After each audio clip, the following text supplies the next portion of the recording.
الحمد لله رب العالمين والصلاة والسلام على سيد المرسلين أما بعد فأعوذ بالله من الشيطان الرجيم بسم الله الرحمن الرحيم الصلاة والسلام عليك يا رسول الله وعلى آلك وصحابك يا حبيب الله 6 ربیع الاول 1442 ہجری 24 اکتوبر 2020 یوم السبت ہفتہ سنیچر سیٹرڈے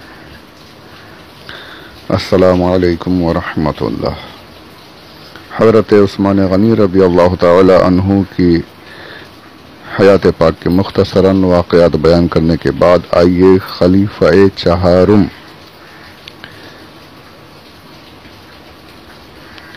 حیدر کرار اسد اللہ الغالب جناب علی ابن ابی طالب کرم اللہ تعالی وجہہ الکریم، ان کے بارے میں چند باتیں سننے کی سعادت حاصل کرتے ہیں، میں بیان کرتا ہوں، آپ سماعت فرمائیں۔ حضرت علی رضی اللہ تعالی عنہ، ان کے بارے میں میری کیا اوقات کہ میں کچھ بولوں، یقیناً آپ لوگوں نے پہلے ہی بہت کچھ پڑھا اور سنا ہوگا۔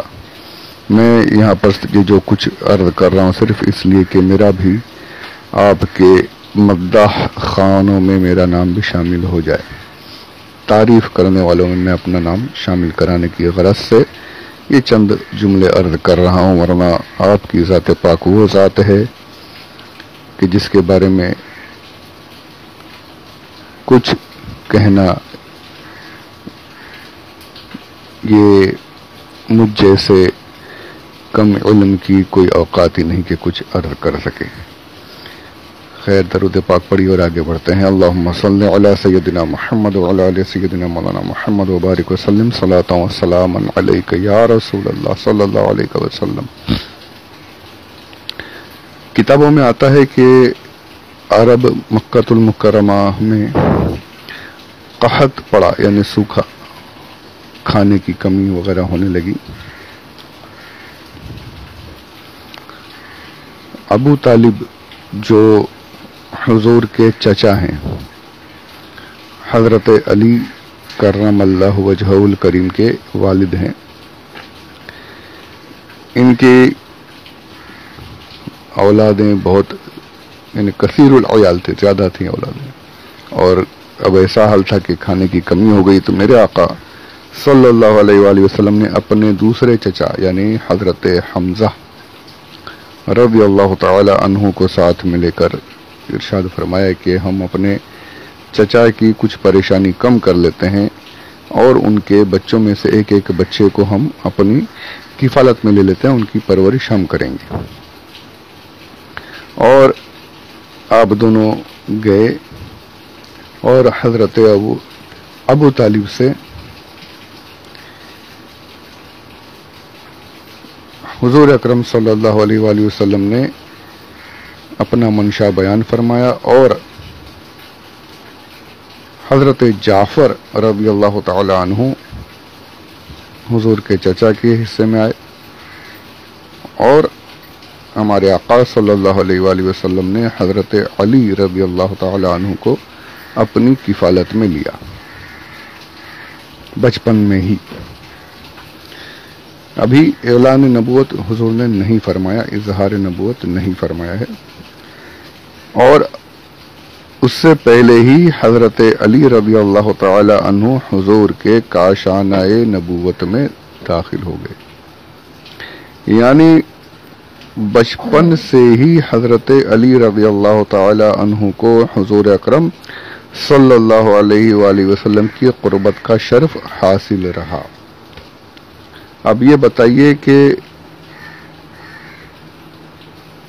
جس بچے کی تربیت ہمارے آقا و مولا اللہ عز و جل کے محبوب